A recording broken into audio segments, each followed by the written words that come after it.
We are reading, we are alive and we are here. Chile's Lost Tribes celebrates long-awaited recognition by Marcio Pimenta, Nina Radovic-Fanta, and Caio Barreto Brizo. Published 3rd of October 2023 in The Guardian. The Selk'nam were almost wiped out by colonizers in the 19th century, and for years their existence was denied. Now they hope to finally claim their rights as one of Chile's original peoples. When José Luis Vázquez Xogüey travelled from Santiago to see his ancestral land in Tierra del Fuego for the first time in October 2022, he cried like never before. For thousands of years, his people, the Selk'nam, lived in the extreme south of the American continent, the most southerly occupied part of the globe. Tierra del Fuego was their home until they were persecuted, tortured, and slain by invading farmers, who rewarded anyone who killed a Selk'nam. About 5,000 indigenous people were murdered in less than 50 years, with 100 survivors remaining, estimates indicate. For the Selk'nam, the 19th century in Chile was a time of terror, though one hears little about it. Until 3 weeks ago, the government officially ignored the story and the destiny of this people. Not anymore. On 5th of September, by 117 votes in favour and 1 abstention, the National Congress finally recognised the Selk'nam as one of the 11 original peoples of Chile. Although late, the decision removes from limbo the 1,144 people who declared themselves to be of Selk'nam ethnicity in the last Chilean census in 2017. Many have stories similar to Xogüey's. He lived until the age of 10 with his grandfather, a man adopted as a child by family of French origin, and who hid his indigenous roots his entire life for fear of being murdered. To quote, "One of the most important things about this decision is no longer saying we are dead. We are alive, and do not need to prove it anymore," says Xogüey, a leader of the Selk'nam in Chile. Quote, "I am not a descendant, I am Selk'nam, just like my mother, my grandfather." According to the report for the Commission for Historical Truth and the New Agreement, quote, "Between the last decades of the 19th century and the first decades of the 20th century, the Chilean state policy of concessions and the introduction of sheep farming produced a veritable genocide of Selk'nam families, whose ancestral territory comprised the entire island of Tierra del Fuego." Quote, "I always felt as if I was missing something. There was a hole inside me," says Xogüey, remembering the day he set foot on this land. Quote, "At that moment, I understood what was missing in my life, walking in my land, the land of my ancestors." As part of the official recognition of the Selk'nam, members of parliament regretted the role Chilean and Argentinian states played in serial massacres against indigenous people. Quote, "We were hunter-gatherers who lived in harmony with nature until European farmers and sheep breeders arrived," says Xogüey, about the origins of the genocide. The land dispute is crucial to understanding how people reached the brink of extermination. It all started with the invasion of land being legalized by the government. European farmers and sheep breeders arrived with the support of the state and gained possession of lands once inhabited by the Selk'nam. When the farmers appropriated the land, the Selk'nam hunted their sheep, incurring resentment among the settlers.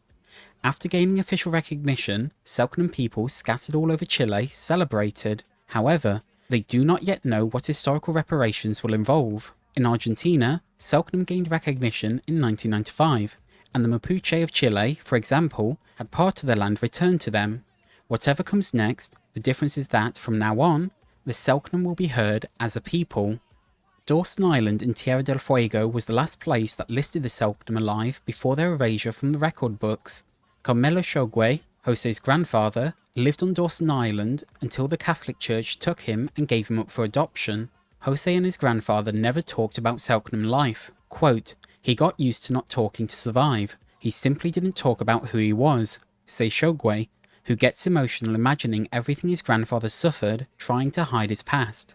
In Santiago, Selk'nam representative Hemani Molina says she is grateful that, quote, "The Chamber of Deputies has accepted our people as a living community of Chile. I know this is just the beginning, and there is much work ahead, but we have finally completed the most important stage for integration into the law." Molina, as president of the Covadonga Ona Selk'nam community, led the 4-year process towards official recognition. Quote, "Now a phase is coming where, at least, legality is with us," she says. Quote, "We are no longer extinct in this country. We can safely say we are Selk'nam without recriminations, or anyone expelling us, or denying us representation. I am grateful to my ancestors, my family, and so many people who supported us along the way, and I am happy to bring this good news to Tierra del Fuego. More than 500 years ago, the Portuguese navigator Ferdinand Magellan discovered a sea passage in the south of the planet while leading an expedition from the Kingdom of Spain. It was a region unknown to Europeans, who called it Terra Australis Incognita, the unknown southern land.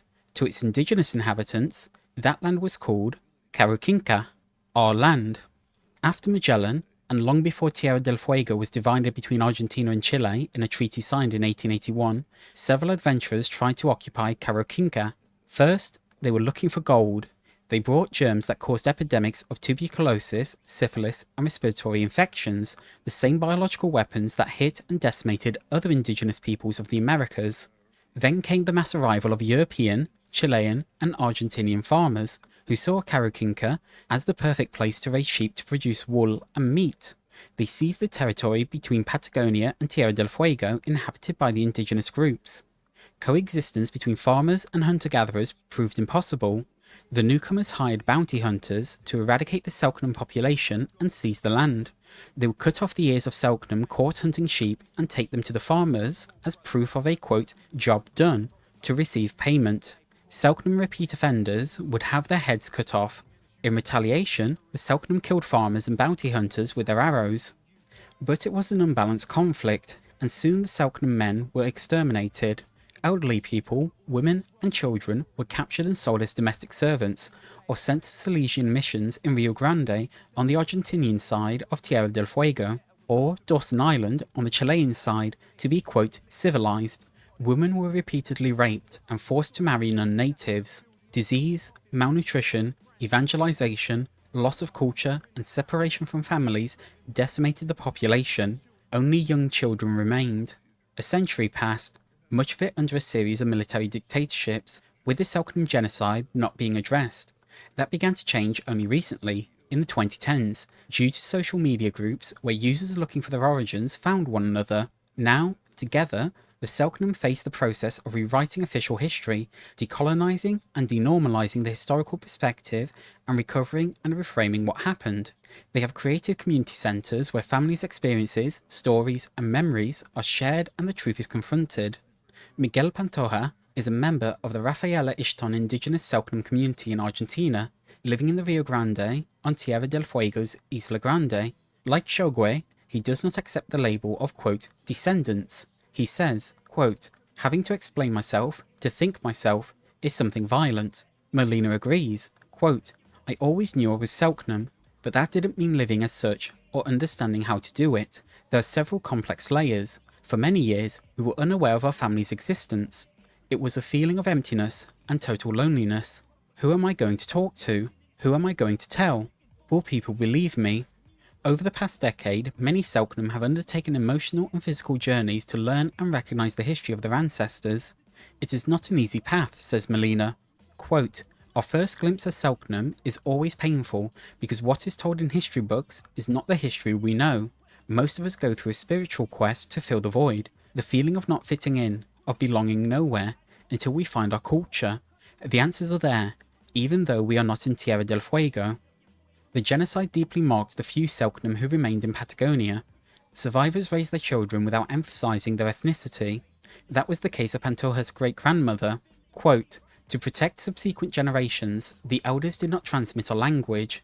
That's why I don't speak the Selk'nam language, he says. Even today, the inhabitants of Isla Grande do not assume the Selk'nam ancestry. Quote, the stigma of death was so strong that the Selk'nam did not want to be indigenous, so they raised their children with non-indigenous criteria, says Molina. Going forward, Molina is interested in the truth, away from romanticized notions of Selk'nam. She says, quote, people want to see us as we were before, but we have grown, like everyone else. We have mobile phones, computers, jobs, we pay taxes, we stick to work hours. Pantoja reinforces the need for people to abandon racial stereotypes. Quote, despite everything, we have not died, but we have changed. We are alive, and we are here, right here. Marcio Pimenta is an explorer, photographer, and writer. Nina Radovic-Fanta, a cultural anthropologist and lives in Patagonia. Caio Barreto Brizo is a reporter and screenwriter based in Rio de Janeiro. And that was We Are Alive and We Are Here. Chile's Lost Tribe celebrates long-awaited recognition by Marcio Pimenta, Nina Radovic-Fanta, and Caio Barreto Brizo, published 3rd October 2023 in The Guardian.